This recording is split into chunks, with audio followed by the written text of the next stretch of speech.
Good evening, ladies and gentlemen, and welcome to ABN's Jihad Watch program. I am Robert Spencer, and tonight we continue in a certain way our series of interviews with noted or notorious, depending on your point of view, freedom fighters, but this time it's going to be a little bit different, if not completely different. We have with us tonight Dr. Andrew Bostom, who is, of course, the foremost scholar of Islamic anti-Semitism and the author of The Legacy of Jihad, The Legacy of Islamic Anti-Semitism, and most recently, Sharia versus Freedom. Now, the topic for our discussion tonight is Interfaith Dialogue and the prospects of having a genuine discussion between Jews, Christians, and Muslims.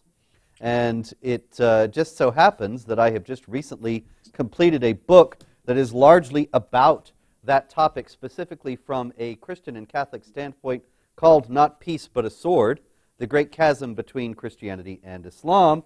And Andrew Bostom actually offered to, instead of my interviewing him, he interviews me tonight. And so now, here's our host, Andrew Bostom.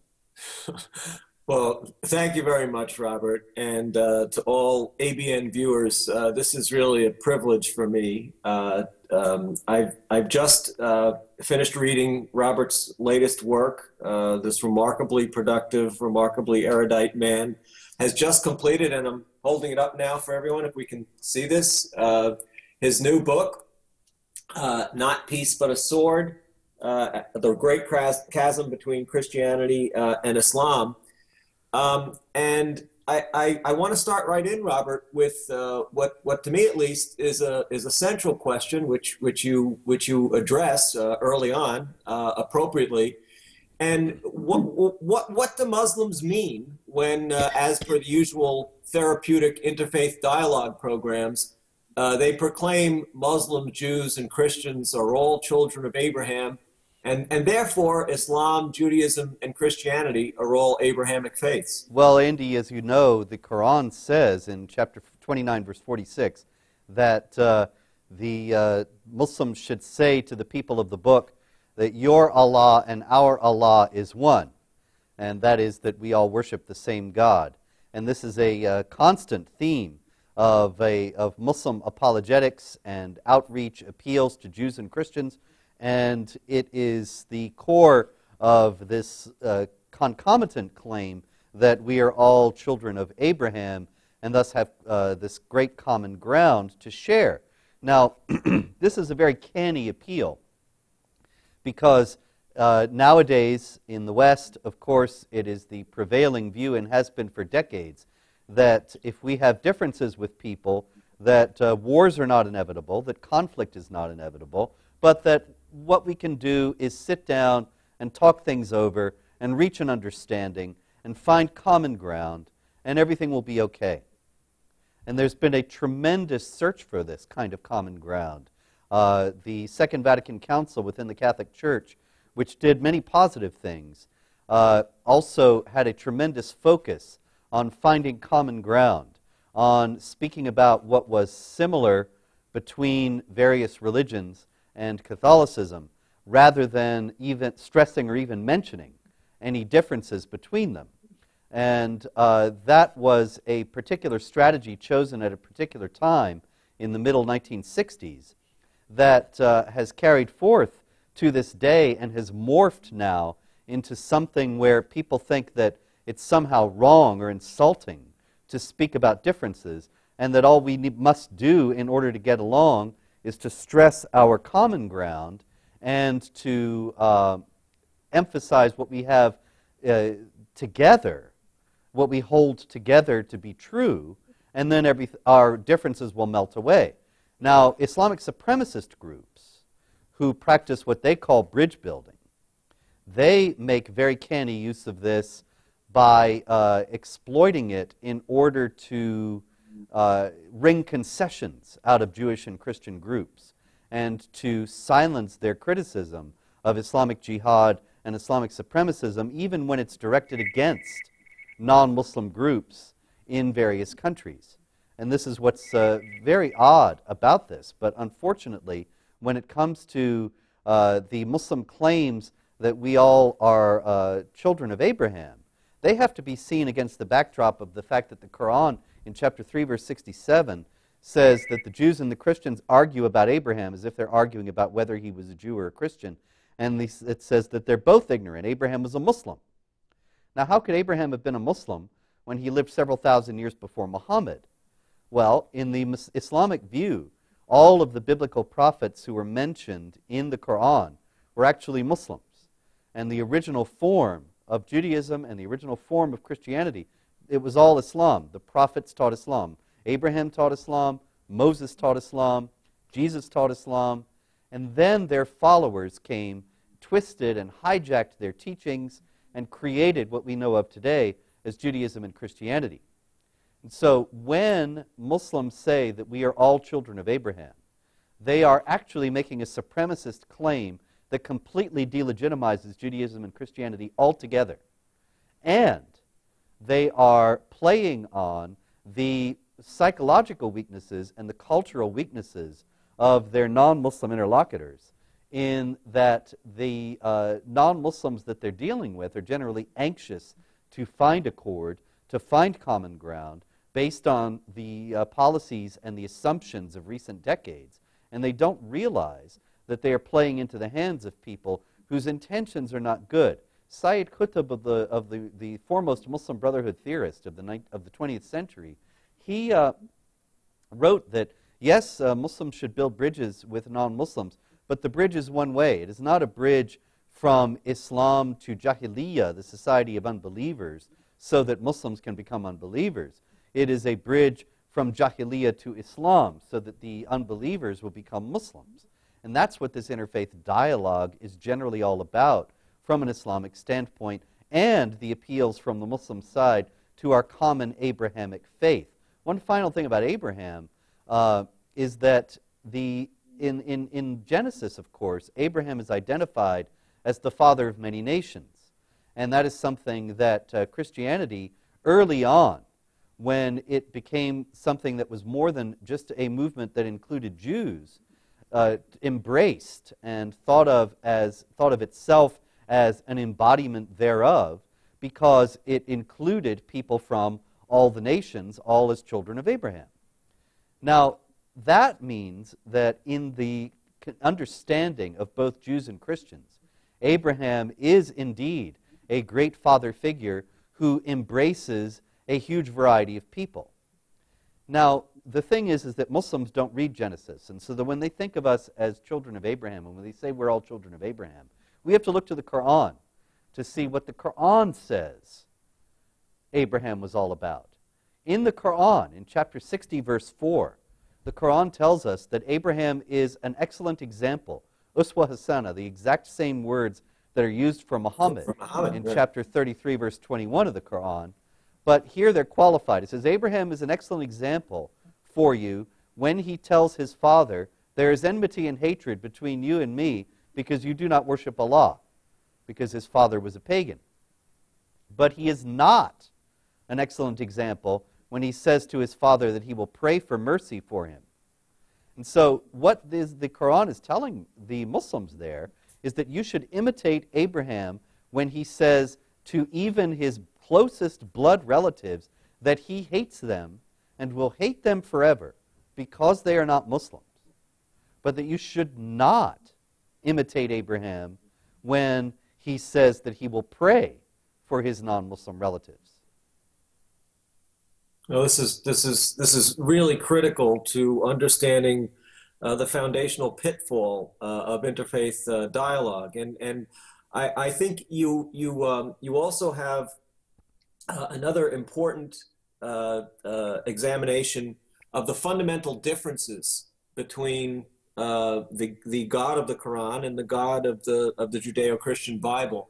And one of the things that I'd like to share with your audience comes from an observation written by William Gifford Palgrave, who actually disguised as a Muslim physician journeyed through the Arabian Peninsula from 1862 to 1863, and he wrote a very important travelogue, and his description of Allah really elaborates irreconcilable differences between the Muslim conception of God and the notion of how that God is related to the Muslim conception of Sharia, which is really, it's translated as freedom, but it really means perfect slavery to Allah and the Sharia, and it highlights the differences between the biblical God, the Judeo-Christian God, and the connection to freedom. And I just want to share that with your viewers, and then have a question for you. And this is from Palgrave's description, which I think has appropriately been called a word painting. The soul power, the soul motor, movement, energy, and deed is Allah. The rest is downright inertia and mere instrumentality, from the highest archangel down to the simplest atom of creation. Hence, in this one sentence, La ilaha illa Allah, there is no God but God, is summed up a system, for want of a better name, I may be permitted to call the pantheism of force or of act, thus exclusively assigned to God, who absorbs it all, exercises it all, and to whom alone it can be ascribed, whether for preserving or for destroying, for relative evil or for equally relative good. I say relative because it is clear in such a theology, no place is left for absolute good or evil, reason or extravagance. All is abridged in the autocratical will of the one great agent. One might at first glance think that this tremendous autocrat, this uncontrolled and unsympathizing power, would be far above anything like passions, desires, or inclinations.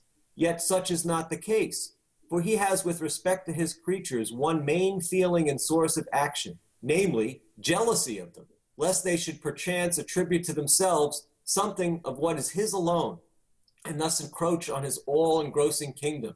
Hence he is ever more ready to punish them than reward, to inflict pain than to bestow pleasure, to ruin than to build. It is his singular satisfaction to make created beings continually feel that they are nothing else than his slaves, his tools, and contemptible tools also, that thus may the better acknowledge his superiority and know his power above their power, his cunning above their cunning, his will above their will, his pride above their pride, or rather, that there is no power, cunning, will, or pride save his own, but he himself sterile in his inaccessible height, neither loving nor enjoying aught save his own in self-measured decree, without son, companion, or counselor, is no less barren for himself than for his creatures. And his own barrenness and lone egoism himself is the cause and rule of his indifferent and unregarding despotism around. And in your chapter 3, the same God, of course, with a question mark, I think you elegantly summons arguments to me that justify Palgrave's word painting. Specifically, your introductory comments about linguistic identity between Islam and Christianity, and the material under the subheadings that are entitled "The Mind of the Church" about Vatican II, "The Rest of Catholic Tradition on Islam," "Refrain from the Trinity," "Allah is not a father," "Jesus is not God's son, and neither are you," and perhaps the most intimately related discussions, Allah's automatons, getting at a lot of the crux of what Palgrave is portraying. Then they have none to defend them from God, a God of both light and darkness, and Allah is will.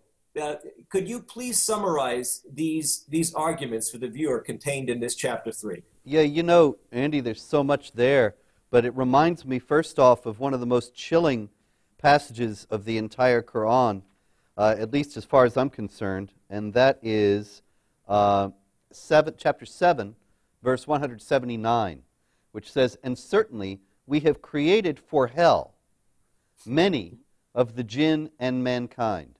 They have hearts with which they fail to understand. They have eyes with which they fail to see. They have ears with which they fail to hear. They are like cattle, indeed even more astray. Such are utterly heedless." Right preceding that, 7:178, it says, "He whom Allah guides, he alone is rightly guided. And he whom Allah leads astray, it is they who are the losers." Now see, Allah guides you to the truth or leads you astray. In another place in the Quran it says, if he had wished, he would have guided everyone to the truth, but instead he will fill hell with jinns and men. Jinns are these spirit beings and so on. And so in reading passages like that, we think about this absolute will that Palgrave is describing, that not only is his will absolute in regard to himself, but in regard to human beings as well. Obviously, in the Jewish and Christian scheme of things, the human beings are created by God, but have free will and have responsibility for their own decisions. And that responsibility, of course, in Christian theology, plays out onto an eternal scale with the judgment and heaven and hell, and the decision ultimately having been made by the individual and by the choices that the individual made. But in Islam, Allah controls everything. He is, as Palgrave said, a lone despot. And so he is the only one who is ultimately really responsible. He could have guided everyone to the truth, but instead he will fill hell with mankind, which is an astonishing thing. He created people, in other words, a certain number of people, in order to, one may presume, the unbelievers, the most vile of created beings, also according to the Quran, and he created them in order to torture them forever in hellfire. I mean, contrast that with the book of Ezekiel, the prophet, where it says that God does not desire the death of the sinner, and that if anyone is rebellious from God or separated from God, that is the decision of the individual, but it's not something that God has chosen. But in Islam, he leads astray whom he wills. Now, what funny thing about this is that I've had some controversies with Muslims over the years where they say, oh, you're all wrong and hateful and stupid and all the things they usually say. And actually, Islam allows for free will. And it does seem contradictory because the Quran is full of these warnings of hellfire and exhortations to people to avoid it, and exhortations to people to avoid unbelief, which would seem to assume that they do have the ability to do that they have the ability to make the choice themselves, and are not just Allah's automatons. However, this was a controversy that has played out in Islamic history. There was a group called the Qadariyya, and they were a party that believed that there was indeed free will, and that human beings were responsible for their choices. They were opposed by clerics who believed that that was a blasphemous limitation on the all-encompassing, all-powerful, unlimited will of Allah. And consequently, they were declared heretical. And so Muslims in the United States nowadays who declare that Islam affirms the freedom of the will are actually either being deceptive, which is entirely possible, of course, as we know from many, many experiences, or they're simply ignorant of Islamic history and theology. But in Islam, Allah is considered to be absolute will. In the Judeo-Christian understanding of God, for all the differences between Judaism and Christianity in the understanding of God, Jews and Christians both believe that God is good and that God created the world and operates it according to consistent and observable laws because he is good, and goodness is one thing, truth is one thing, and he's consistent. And as you know from your book, I believe it was in The Legacy of Islamic Anti-Semitism, you have the wonderful quote from Moses Maimonides where he is expressing his tremendous frustration with the Muslim philosophers because they won't affirm anything.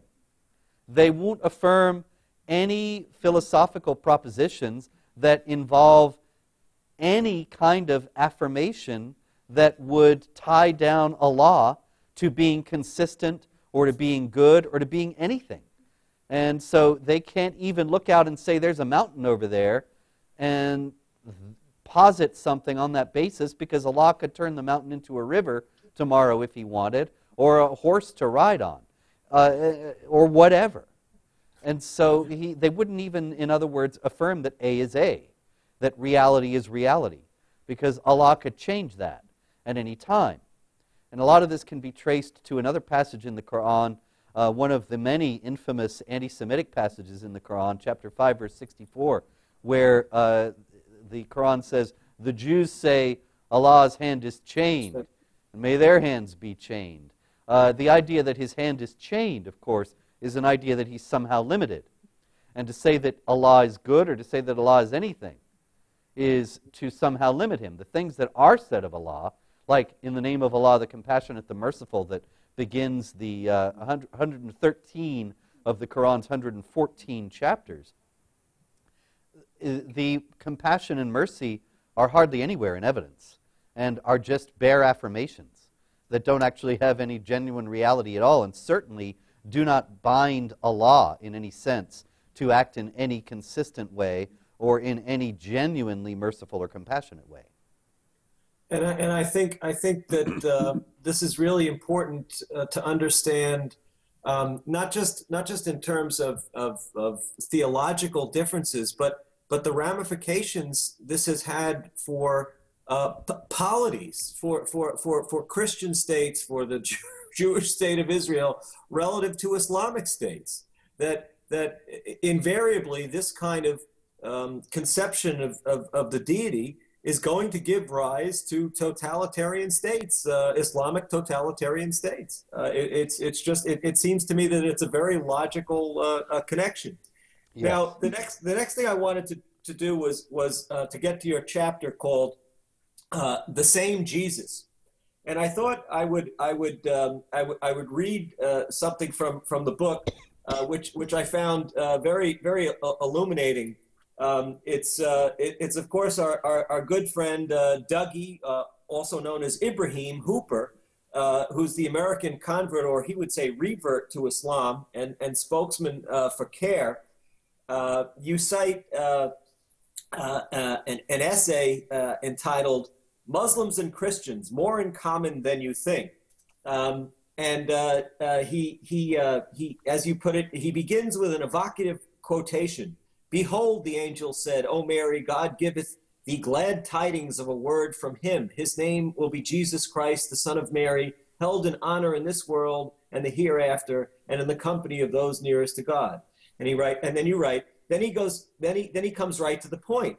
Before searching for this quote in the New Testament, you might first ask your Muslim co-worker, friend, or neighbor for a copy of the Quran, Islam's revealed text. The quote is from verse 45 of chapter 3 in the Quran. Hooper then explains, "It is well known, particularly in this holiday season, that Christians follow the teachings of Jesus. What is less well understood is that Muslims love and revere Jesus as one of God's greatest messengers to mankind." He then goes on to adduce other Quranic passages about Jesus, saying that if Christians and Muslims understood all that they had in common, this mutual understanding would diffuse a great many conflicts in the world.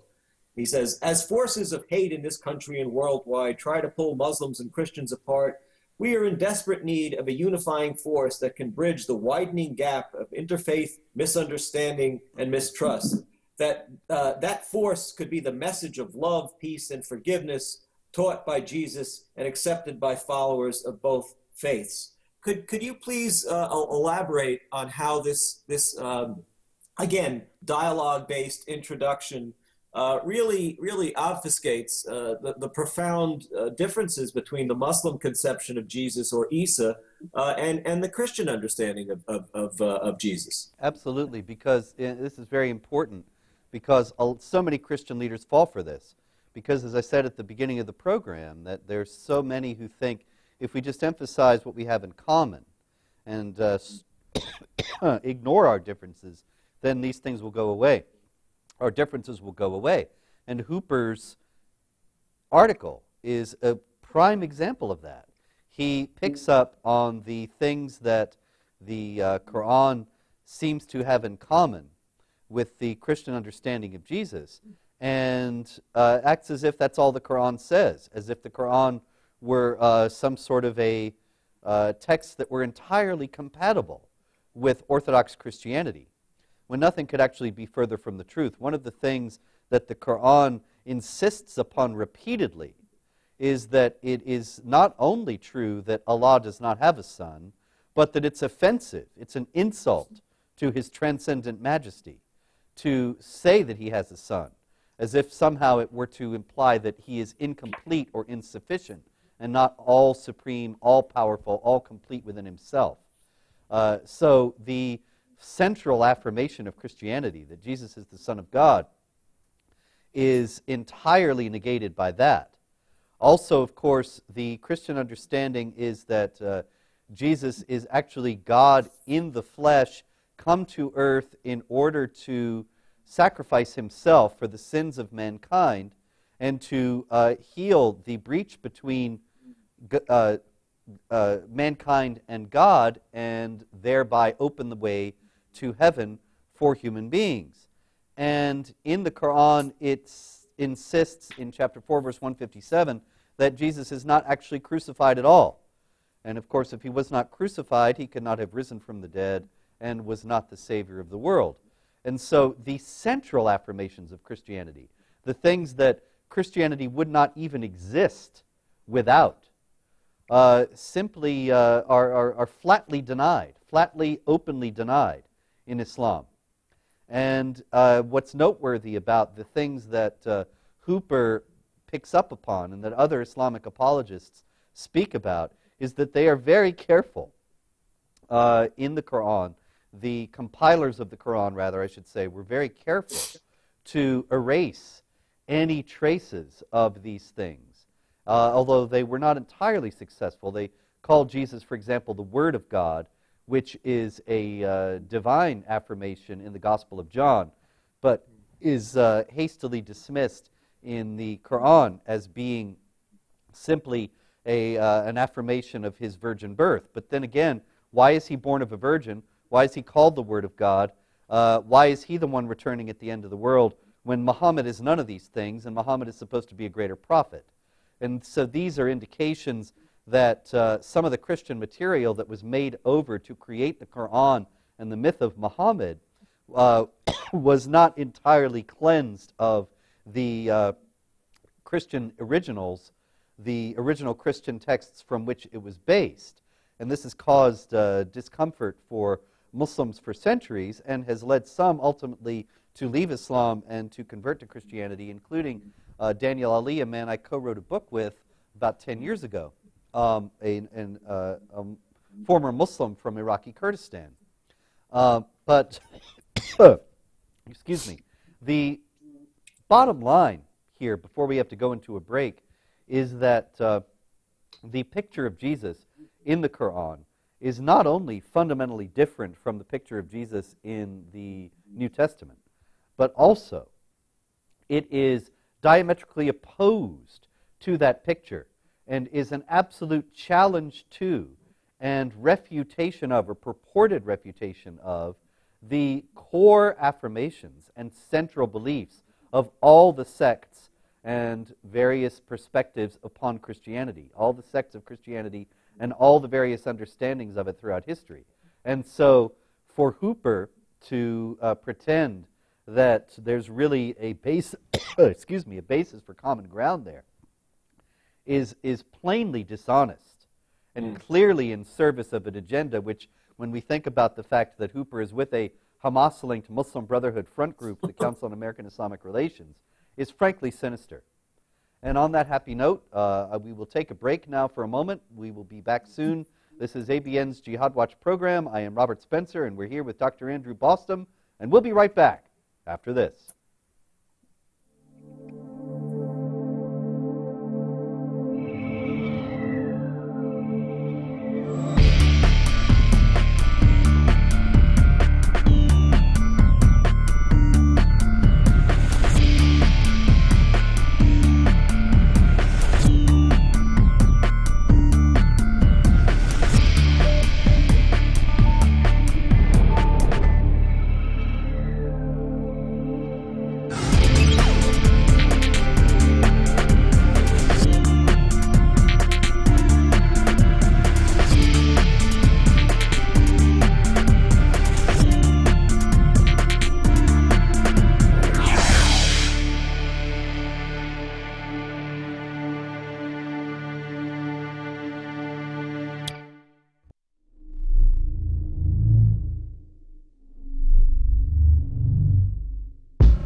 evening and welcome back to ABN's Jihad Watch program. I'm Robert Spencer, and tonight I am not the host. The host is none other than the formidable and notorious Dr. Andrew Bostom, author of Sharia versus Freedom, The Legacy of Islamic Anti-Semitism, and The Legacy of Jihad. And we are discussing interfaith dialogue, particularly in the context of my new book, Not Peace But a Sword. Get yours now at any self-respecting bookstore. Not Peace But a Sword, The Great Chasm Between Christianity and Islam. You can see we are both holding it up. And in any case, it is available now from Catholic Answers Publishing. And get yours, get the whole set. There are now 12 Robert Spencer books. If you only own 9 or 10, then get the rest. In any case, Andy, fire away. Well, I wanted to pick up. I think it's so crucial to the whole dialogue industry canard, which I hate to put it that way, but that's really what it's devolved into. Because it's really more. I'll like to get into this in a little question later, but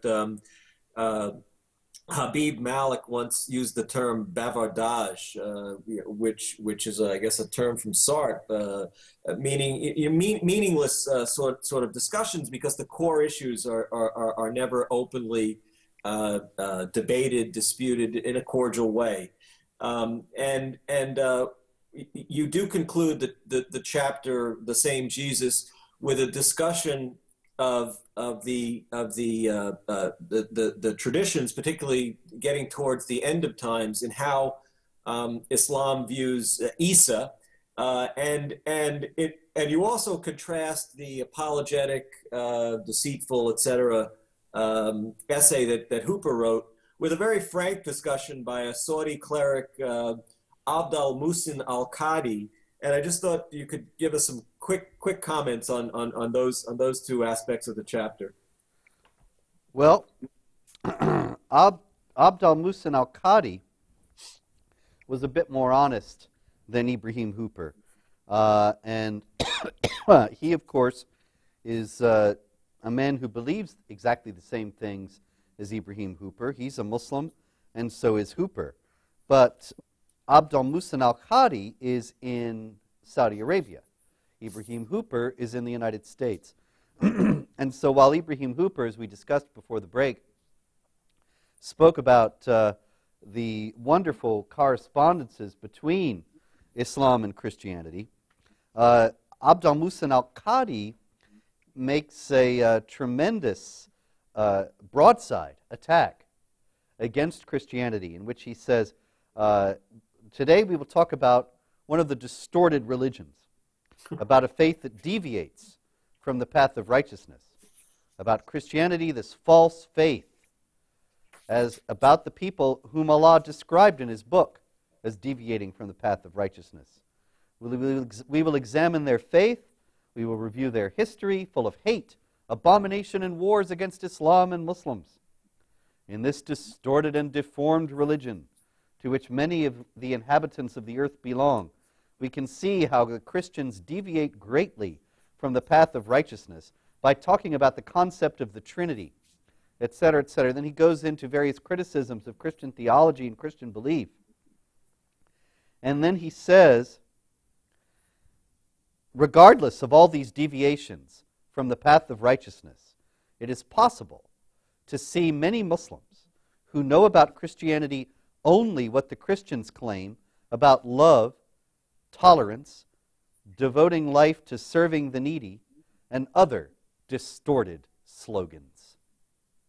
And I thought, that kind of tickled me, because, of course, the central message of Christianity is love, which doesn't mean that every Christian has been loving fully or consistently or even ever.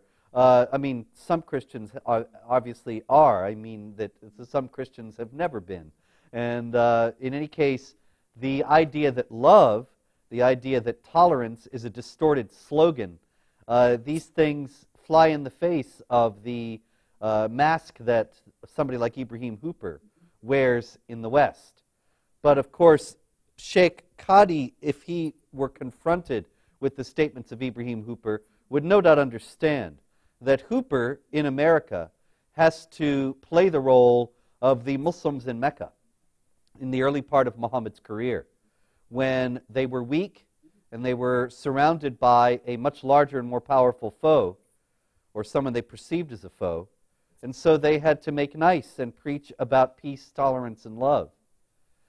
When they became stronger and moved to Medina, then the mask was off, the love was gone, the tolerance was gone, and jihad was on full throttle. Same thing for the sheikh in Saudi Arabia. He can speak honestly about Islamic belief, about Christianity and about Jesus, whereas Hooper must dissemble because the sheikh is in a place where the Muslims are not weak, and so they do not need to speak about peace and tolerance and so on. So all of this, Hooper's behavior and the sheikh's behavior, all follows established Islamic patterns that go back to the earliest traditions about Muhammad. What is unfortunate about this is how so many Western non-Muslim analysts do not realize this and fall hook, line, and sinker for the kind of nonsense that Hooper pushes. And just very briefly, it was once explained to me by our mutual colleague and friend Mark Dury that, gee, the quote job description for Isa would be kind of offensive, certainly in the end for Christians, because his job description includes the destruction of Christianity. Yes, that's right. At the end of the days, Jesus, Isa, in the Muslim scheme of things, will return to the earth, just as is the understanding in Christianity, and will break all the crosses, kill the pigs, and abolish the jizya being the tax that is levied upon the people of the book, primarily Jews and Christians, in the Islamic State. And so, in other words, what he will do, he will break the cross, he will destroy the distinctive symbol of Christianity, which of course is considered to be, as the Saudi sheikh said, a false faith, a deformed religion, and he will kill the pigs, the symbol of the Christians not obeying the food laws, and he will abolish the jizya, that is, even the Christians who have submitted will no longer have that option and will convert to Islam or be killed. Okay, there are a number of important remaining chapters, and each of them is introduced or is headed by a question, and I'll do them in order, but maybe you could sort of put them together here for the sake of time. You have a chapter 6 called A Common Desire for Justice, and then right after that, A Shared Sexual Ethic.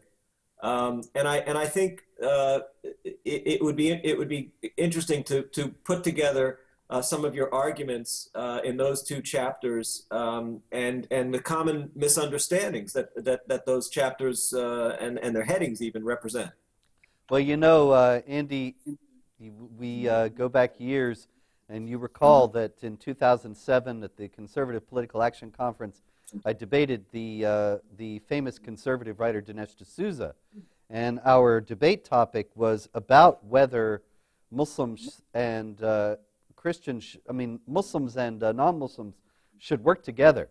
It was about his book, The Enemy at Home, which blamed the American left for 9/11, based on the idea that the American left had debased the morals of American pop culture to the extent that Muslims, being conservative and moral people, were so offended by the broadcasting of American pop culture into their own countries that they lashed out with 9/11.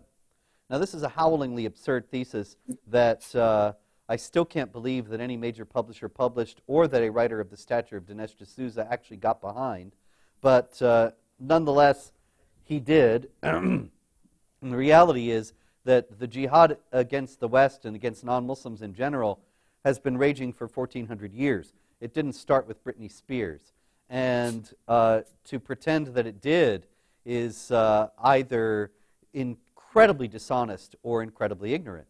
The jihad against the non-Muslims is based in the Quran on the fact that they're non-Muslims. It is not based on the fact that they're immoral non-Muslims. But in any case, what D'Souza was arguing was that conservative Americans of all creeds should ally with conservative Muslims and work together to fight for conservative values against these leftist immoral types who had caused 9/11. Now, I asked him at CPAC and at several other radio debates that we did, who were these conservative Muslims that he had in mind? And he persisted in never giving me an answer. Finally, after having been repeatedly pressed, he gave me the name of the Mufti of Egypt, Ali Goma, who is somebody who has affirmed the death penalty for apostates from Islam, has affirmed that that representational art is sinful and that representational art should be destroyed. He's hardly a conservative in the Rush Limbaugh mode. And the idea that we should make common cause with somebody like that, who clearly thinks upon both of us as filthy kuffar, is ridiculous. And I believe he's also sanctioned wife beating, hasn't he? Yes, that's correct. Yes, absolutely. In accord with the Quran, chapter 4, verse 34. So it is, however, unfortunately, a still common idea, not just among people like Dinesh D'Souza, but particularly among Christian conservatives in the U.S., Catholic and evangelical, that we can make common cause with Muslims because we're all theists and we're all moral, and the secular left is immoral and atheistic. And so we ought to be able to work together with Muslims for common moral causes. Now, the problem is that this is based on entirely false assumptions, some of which I've already sketched out in regard to D'Souza. But in the first place, it completely ignores the fact that Islam allows for killing, it allows for lying, it allows for stealing. Not among Muslims, but under certain circumstances by Muslims against non-Muslims. Muslims can wage jihad against infidels and kill them, and then plunder their goods and take their goods. The whole chapter of the Quran, chapter 8, Al-Anfal, right, that the title Al-Anfal means booty or the spoils of war, what you steal from the non-Muslims after you have killed their warriors. And you can, war is deceit, Muhammad said. So in the course of this jihad warfare, you can, with it's perfectly permissible and even meritorious to lie to the non-Muslims, to deceive them, in order to make them think that that they are friends and they have nothing to fear from you, and then, of course, they're complacent and you can kill them more easily. These are just 3 examples among very many, actually, in which it's clear that there's really no common moral ground.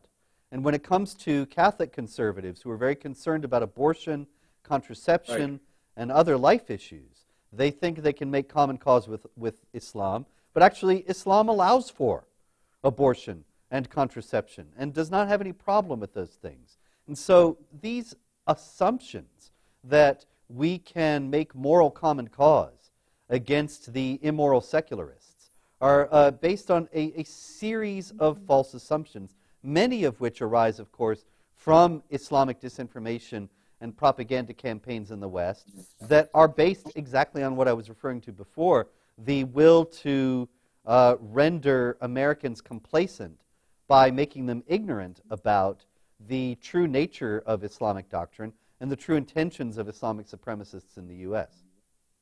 Well, and I think so. It's sort of this horrible harmonic convergence between deception and self-deception, Yes.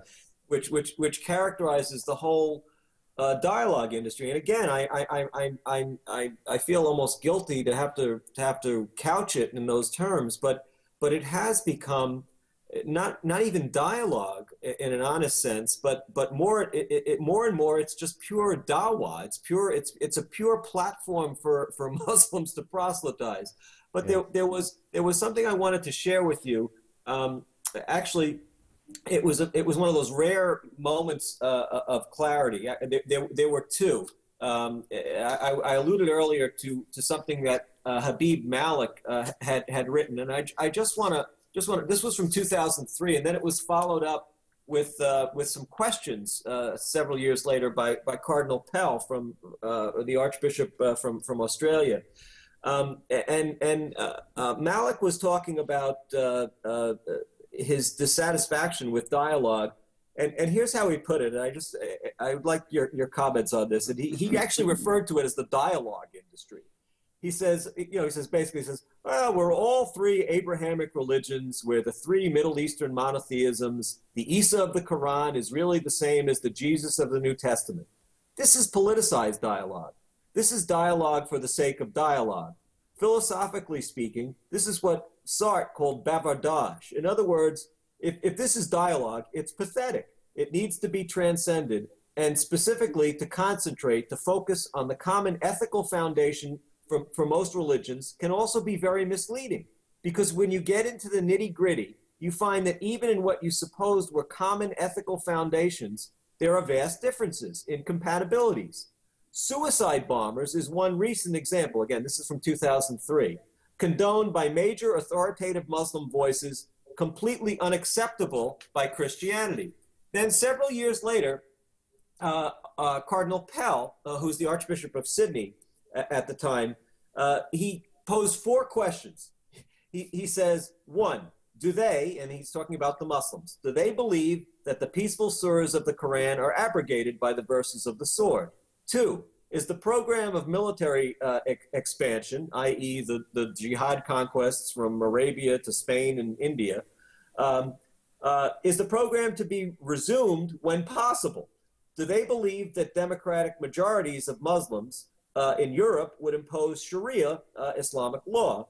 4, can we discuss Islamic history, even the hermeneutical problems around the origins of the Quran, without threats of violence? Now, I just like your comments, because it seemed to me as if the cardinal was finally, stating out the kind of things that would have to be discussed in real dialogue.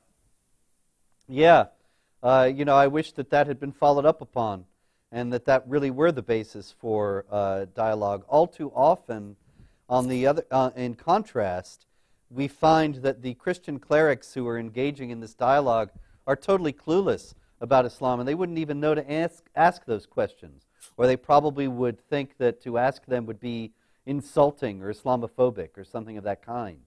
The idea that you ask a Muslim leader about Islamic oppression of non-Muslims under Sharia, I mean, just contrast that with my dear friend Bishop Robert McManus of Worcester, who's been a frequent whipping boy on this program. And of course, I mean no disrespect to His Eminence, but the reality is that he said, when he disallowed my talk at a Catholic conference in Worcester in March, he said that a discussion of the Muslim persecution of Christians in Islamic countries would jeopardize the dialogue that he was having. And I thought, now that's extraordinary. How is it that a realistic discussion of Muslim persecution of Christians should harm a discussion between Muslims and Christians? That's what they ought to be talking about. What else should they be talking about? If they're not talking about that, then what exactly is the purpose of their dialogue? I thought they were trying to iron out differences. Well, that's a difference. If they're not working to try to prevent Muslims from persecuting Christians, then what are they doing, and what's the value of it, if any? And it's exactly the same pattern, Robert, in Muslim Jewish dialogue, in Muslim Hindu dialogue, et cetera, et cetera. It seems as if the non-Muslim interlocutors are always willing to sacrifice any effort that would get at a mea culpa-based acknowledgement and then potentially reform on the Islamic side. It's absolutely incredible. This goes on all the time. Well, I did want to get to first of all what you wanted to summarize as your conclusions from the book, and also. To me, perhaps one of the most fascinating aspects of the book was this debate that you had with Peter Kreeft, and I thought it was interesting. I'll just sort of allude to it, let you finish up it by discussing. where again in this debate there were a couple of interesting moments where at one point Kreeft is talking about, and I'll let you frame the whole debate, but he's talking about I was surprised to see his rather gloomy forecast about moderation. He says, I don't personally hold much hope for a moderate and liberal Islam suddenly arising in our lifetime, but it's not intrinsically impossible. So I think we should encourage any movement in that direction. And then his final statement appears to be a complete concession to the principle of to the discussion point around which the debate hinged. He says, well, most Muslims in the West do not believe or practice that, and I'll let you describe what he's talking about. And I suppose Bob must be right in saying that if everything in the Quran must be accepted literally in practice, then these are bad Muslims. So in that sense, I agree with him that the best Muslim is a bad Muslim. And I just thought that this discussion that you had with him really elucidated some of the fecklessness of dialogue as it's currently constructed. Well, you know, feckless is right. In the first place, I love Dr. Kreeft. He was my professor many, many years ago, and I was honored to have a chance to debate him, and it was nice to have a civil discussion with somebody with whom one disagrees, which is so rare in this context when Muslim spokesmen are to a man and unanimously arrogant, contemptuous, full of hatred and insults instead of being willing to have an honest discussion. But when he says when Kreeft said at the end that if I am right, that everything in the Quran must be obeyed, well, it's not as if I made that up. And it's not as if that's not an Islamic view. This is the Quran, chapter 33, verse 36. It says, it does not behoove a believer, male or female, that when Allah and His Messenger have decided an affair, they should exercise their choice. And whoever disobeys Allah and His Messenger has strayed to manifest error. That's the Quran. The Quran is saying, if something is decided by Allah, you better do it. You don't question it.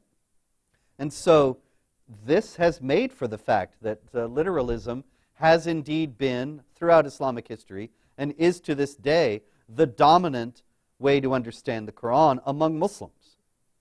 And so I was sort of surprised that he made that qualifier, because it showed that it demonstrated that he wasn't aware of that he didn't know. You know, he may have figured that there were some large Muslim group that was rather like Episcopalians or Reformed Jews or something of that kind, who generally prescind from literalism in interpreting their holy texts. But there isn't. And in any case, the debate in itself was quite interesting. I think one really noteworthy incident was when he said that he had a Muslim student at Boston College who objected to Boston College, or objected to another Catholic colleges, or maybe it was Boston College, I don't know. But anyway, they took the crucifixes off the walls. And he said, you should affirm who you are and keep them up, which is certainly true. But in any case, he said that if he believed that that were a picture of the divine being, then that would be something that he would want to have everywhere as well. And so, and he would treat it with the utmost respect. He wouldn't take it down. And so I pointed out that, well, you know, actually Muslims have, in the Balkans, recently been captured on video, going into churches and desecrating the icons, kicking them down, breaking them, and so on, and treating them with the utmost disrespect. And he said, yes, Kreeft said, he didn't say that he would treat images of Christian saints and holy people with respect. He was saying that if he thought that they were divine, if he thought that they were holy himself, then he would treat them with respect. So in other words, he had to postulate this entire imaginary situation in order to get to a place where Muslims would respect Christianity and Christian symbols. But in reality, Muslims disrespect Christian symbols out of the authentic Islamic piety that he was praising this guy for having.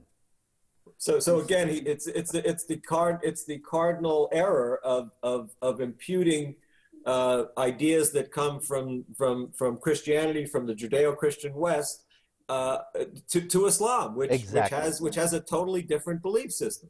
That's it. And so this is the thing that, people assume exactly that, and that's a good place to end the hour. That they assume that if something bears the name of a religion, it teaches you to be nice, to love God, to love other people, to not gossip and lie and steal and kill. And that's basically it. But in reality, there is a major world religion, and one of the three great Abrahamic faiths, that does not teach that toward those who are outside its fold, but rather teaches contempt, hatred, deception, and murder toward those people that are outside its fold. This is unpleasant, but it is nonetheless true. And any genuine dialogue and discussion can only proceed in any even remotely fruitful direction if that is acknowledged, because it is never ultimately useful or profitable to deny the truth. Andrew Boston, thank you very much. This has been ABN's Jihad Watch program. I am Robert Spencer, and thank you very much for watching. Good night, and God bless.